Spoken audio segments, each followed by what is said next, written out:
मोको कहाँ ढूंढे रे बंदे, मैं तो तेरे पास में। ना मैं मंदिर ना मैं मस्जिद ना काबे कैलाश में, ना मैं जब में ना मैं तब में, ना मैं व्रत उपवास में, खोजी हो तो तुरते मिले हो पल भर की तलाश में। कहे कबीर सुनो भाई साधु सब सांसों की सांस।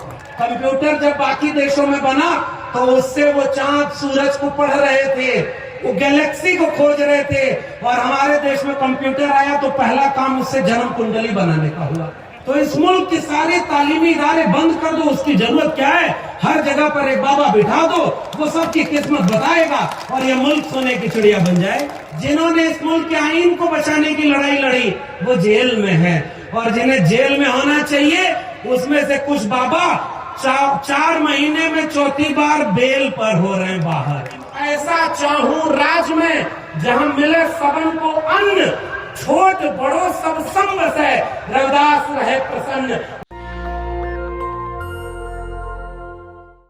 आप सब ये बात जानते हैं, आजकल अभी वकील साहब बोल रहे थे इस देश में कुछ काम करना मुश्किल हो गया है और कुछ काम करना बहुत आसान हो गया। अगर इन दोनों में फर्क करें तो जो मुल्क अपनी आजादी का 75 साल मना रहा हो, अमृत महोत्सव मना रहा हो, उस मुल्क में आसान काम क्या होना चाहिए था? सबको अच्छी तालीम मिले, सबको नौकरी मिले, सब मोहब्बत प्यार से रहें, जहां कोई भी जुटे तो ज्ञान विज्ञान की बात करे, संविधान की बात करे। मगर अब ये काम मुश्किल होता जा रहा है और आसान काम क्या हो गया? अभी उन्होंने इशारा किया कि धर्म संसद बनाओ और वहां से कोई ऐसा नारा लगाओ और उस पर आपको कोई कार्रवाई नहीं कराई जाएगी।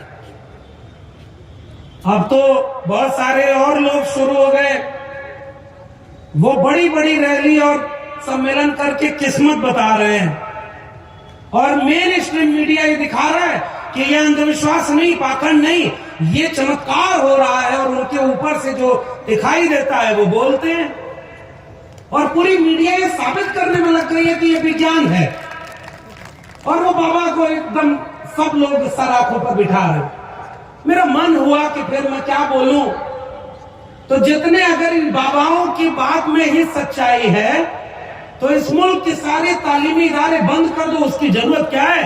हर जगह पर एक बाबा बिठा दो, वो सबकी किस्मत बताएगा और ये मुल्क सोने की चिड़िया बन जाए। हम आपके खिलाफ क्यों बोले? हो सकता है कासिफ भाई और ये लोग इतनी मुश्किल से ये आयोजन किए हैं, कल को यहीं पे मुकदमे कोई लगा दे, तो हम इनको मुश्किल में नहीं डालना चाहते, इसलिए हम उन लोगों के खिलाफ कुछ नहीं बोलना चाहते। हम तो कह रहे हैं कि आप हो सकता है बहुत सही बात कह रहे हो, हम नादान है, हम नहीं समझ पा रहे, इसलिए हम तो यहां खड़े होने लायक इसलिए बने इस मुल्क में। इस मुल्क के किसान, कामगार, कमेरा तबके से आने वाले लोग, इस मुल्क के SC ST किसान जातियों, मेहनत कश जातियों और दलित, पिछड़े, आदिवासी और पसमानदा लोगों के बीच से तमाम लोग जिन्होंने इस मुल्क को रहने लायक बनाया, वो सारे लोग, हमारे जैसे लोग अगर यहाँ इस खड़े हो पा रहे हैं तो वो केवल और केवल इस मुल्क के आईन और मंडल कमीशन की वजह से है। इसलिए हम वो बात बोलेंगे जो सच बात होगी।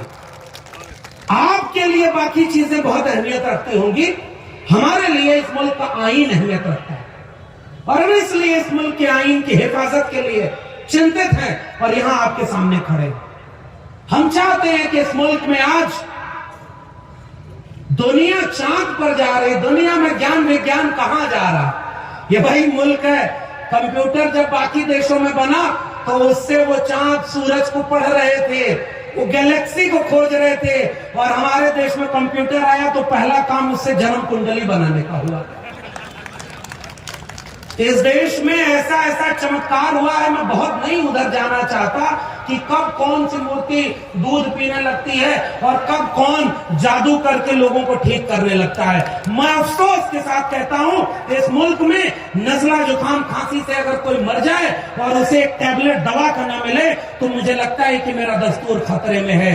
अगर आज की डेट में कोई भूख से मर जाए, कोई गरीबी से मर जाए, किसी के घर में चूल्हा न जले और हॉस्पिटल और स्कूल पर बात होने की बजाय दिन रात मंदिर मस्जिद के नाम पर बात हो, तो मुझे अफसोस होगा और मैं हर मंच पर खड़े होकर के कहूंगा कि स्कूल, कॉलेज और विश्वविद्यालय की बात करो, संविधान की बात करो, इस मुल्क को जोड़ने की बात करो। केवल मेरा इतना कहना है, बड़े बड़े ताकतवर लोग हैं भाई, उनके ऊपर कोई टिप्पणी करेंगे तो बहुत कुछ हो सकता है। हमारा दोस्त उमर खालिद आज भी जेल में है। हम लोग वहां खड़े होकर के नारे लगाया करते थे, संविधान को बचाने के नारे। हमारे प्रोफेसर हनी बाबू जेल में हैं। तमाम लोग जो आदिवासियों की लड़ाई लड़ते हैं वो जेल में हैं। तमाम लोग जिन्होंने इस मुल्क के आईन को बचाने की लड़ाई लड़ी वो जेल में हैं। और जिन्हें जेल में होना चाहिए उसमें से कुछ बाबा 4 महीने में चौथी बार बेल पर हो रहे हैं बाहर। मैं उनके बारे में भी कुछ नहीं कहना चाहता। हो सकता है भाई संविधान जिंदा हो उनके लिए, तो मैं केवल ये चिंतित हूं कि जो संविधान की बात कर रहा है, अब मेरे लिए संविधान का मतलब क्या है? मैं दिल्ली विश्वविद्यालय में पढ़ाता हूं, जेएनयू को बदनाम किया, दिल्ली विश्वविद्यालय को बदनाम किया। और इस झारखंड के लोगों, आप एक बार सोचो, दिन रात टीवी पर जहर, और इस देश में एक नई शिक्षा नीति लागू हो गई। वकील साहब ने अपने कोर्ट वाले नजरिए से जो बात कही, मैं उसको एजुकेशन वाले नजरिए से रख रहा हूं।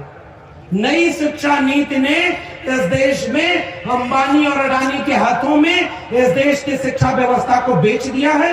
यह बात आपसे कहने आया। 40% एजुकेशन अब ऑनलाइन मोड में होगी। एजुकेशन के लिए दावा करेंगे विश्व गुरु, और परमानेंट अपॉइंटमेंट अब शिक्षक का नहीं होगा, ठेके पर प्रोफेसर रखे जाएंगे। तो शिक्षा को बेचने का काम कैसे किया गया? जिस दौर में नए नए स्कूल, कॉलेज और विश्वविद्यालय बनाना चाहिए, नई शिक्षा नीति कहती है इस देश के जो 45,000 सरकारी डिग्री कॉलेज हैं, अगले 20 साल में उनको क्लोजर और मर्जर की पॉलिसी के तहत कम करके उन्हें 15,000 पर ले आएंगे और नए नए इबादत घर बनाएंगे। इबादत घरों की जरूरत है, वो तो इबादत दिल से होती है। मैं तो साहित्य का विद्यार्थी हूं। हमने इस मुल्क में तथागत बुद्ध के रूप में एक रोशनी पाई जिसने इंसानियत की बात की। फिर हमने अपने लिटरेचर में पढ़ा और पढ़ाया है, और सिलेबस में पढ़ाया जाता है, उस पर तुम क्या यूएपी लगाओगे। हमने अपने पुरखे के रूप में कबीर, रैदास, पलटू दादू भिखा, बुल्ले शाह, बाबा फरीद को पढ़ा है, जिसने तालीम की बात की, इंसानियत की बात की और सबने जोड़ने की बात कही। मैं तो उनकी बात कर रहा हूं, मेरे सिलेबस में पढ़ाए जाते हैं। और इसलिए मैं कह रहा हूं, मोको कहां ढूंढे रे बंदे, मैं तो तेरे पास में। ना मैं मंदिर, ना मैं मस्जिद, ना काबे कैलाश में, ना मैं जब में, ना मैं तब में, ना मैं व्रत उपवास में। खोजी हो तो तुरते मिले हो पल भर की तलाश में। कहे कबीर सुनो भाई साधु सब सांसों की सांस में। ये तो आप पढ़ाते हैं ना अपने सिलेबस में, और वो आप लोग रोज ये धर्म खतरे में, ये खतरे में नहीं भाई। वो जो संस्कृति कबीर रैदास की थी, रैदास ने लिखा कि ऐसा चाहूं राज में जहां मिले सबन को अन्न, छोट बड़ो सब संग बसे, रविदास रहे प्रसन्न। वो बेगमपुरा का खाब, हमारे मुल्क के आइन का खाब था, वो खतरे में है। मैं उसकी बात करने आपके बीच में आया। वहां तो कोई जात पात नहीं था। वो क्या लिख रहे हैं कि छोट बड़ो सब संग बसे, रविदास रहे प्रसन्न। एक बराबरी का मुल्क, और यही बराबरी का हक इस मुल्क के संविधान और इस मुल्क के आईन ने दिया। जमहूरियत की तर्ज हुकूमत है कि जिसमें बंदों को गिना करते हैं, तौला नहीं करते। और आज कुछ लोग इस मुल्क के वजीर आजम बन गए तो अपने मित्र को इतना वजनदार कर रहे हैं कि दुनिया के अमीरों की लिस्ट में वो इतना भारी हो गया कि दुनिया का दूसरा सबसे अमीर आदमी हो गया। और उसी वक्त इस मुल्क के 80 करोड़ लोग 5 किलो अनाज पर जिंदा हैं। इसलिए मुझे अपने मुल्क की चिंता है कि ये गरीबी गरीबी क्यों हो रही है और कुछ लोग इतने अमीर हो गए। ऐसे मुल्क का अभी एक रिपोर्ट आई है ऑक्सफैम की, 1% लोगों के पास 40%, 40.5% और 50% लोगों के पास 3% संपत्ति। अरे छोड़ो हिंदू मुस्लिम, छोड़ो मंदिर मस्जिद, आओ जरा इसको बात करो कि अगर 100 लोग हैं और 100 रुपया इस देश में है, तो एक आदमी ऐसा है जिसके पास 40.5 रुपया है और 50 आदमी 3 रुपए में गुजारा कर रहे हैं। ये तो आपकी रिपोर्ट बता रही है ना भाई। और अगर इसको बढ़ा दो तो इस मुल्क के 10 आदमी 90% रुपया लिए हुए हैं और 90 आदमी 10 रुपए में गुजारा कर रहे हैं। मैं इस बहुजन अधिकार रैली से ये सवाल कर रहा हूं कि एक बार ये बताओ कि वो 10 आदमी कौन है जो 90 रुपया लिए हुए हैं और ये जो 90 आदमी 10 रुपए में गुजारा करने को मजबूर हैं, ये खतरे में है। इसलिए हम उन 90 लोगों की बात करने आपके बीच में आए। ये मुल्क बंटा हुआ है साहब, गरीब अमीर का भेद बढ़ता जा रहा है। अगर आपका बच्चा, अगर आपकी जेब में पैसा है तो वो अच्छी तालीम पाएगा, किसी प्राइवेट स्कूल में जाएगा, और अगर आपके जेब में पैसा नहीं है तो आप अपने बच्चे को अच्छी तालीम नहीं दे सकते। कहां गए वो DU JNU बनाने वाले लोग? मैं तो याद करता हूं अपने पुरखे जैसे कबीर को याद कर रहा हूं, पलटू दादू भीखा को याद कर रहा हूं, नाना बुल्ले शाह बाबा फरीद को याद कर रहा हूं। संत और सूफी आंदोलन अभी जिक्र हो रहा था, हमने तो वो मोहब्बत का भारत पढ़ा और उस मोहब्बत के बारे में सब मिल करके लड़ रहे थे। मैं तो कई बार घबराता हूं कि आज अगर कबीर साहब होते तो उनके साथ क्या होता। हो सकता है UAPA में जेल में होते या उनकी लिंचिंग हो गई होती, मुझे तो ये डर लग रहा है। वो तो हमारे सिलेबस का हिस्सा है, वो हमारे कल्चर का हिस्सा है। मैं इसलिए कबीर को अपना नायक मानता हूं, मैं बुल्ले शाह बाबा फरीद को अपना नायक मानता हूं। उन्होंने क्या लिखा और इस बात को समझो आप।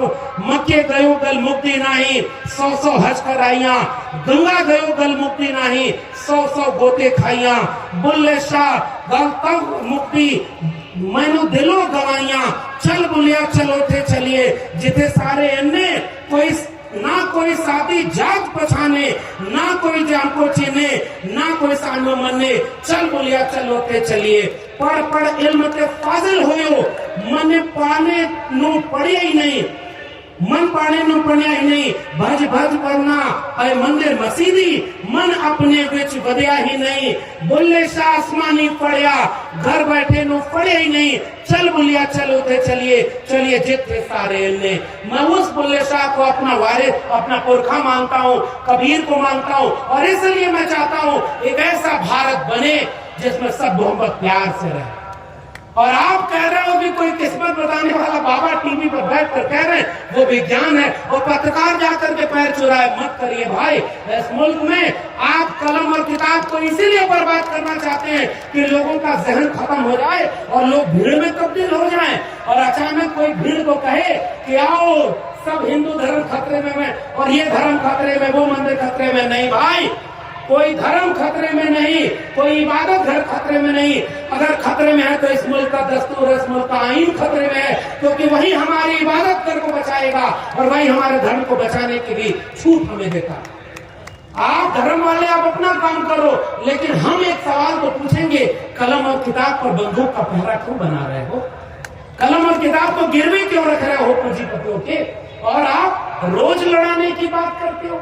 हम तो मोहब्बत प्यार की बात करने आए हैं, और मैं भरोसा कर रहा हूँ कासिफ भाई, पहली बार आपके बुलावे पर यहाँ आए, इस रैली के बाद यहाँ कोई दंगा नहीं होगा। यहाँ से लोग निकलेंगे तो मोहब्बत की बात करेंगे, प्यार की बात करेंगे, भाईचारे की बात करेंगे, और सब मिलकर के रहेंगे। और ऐसे आयोजनों की जरूरत इस देश में इस समय है।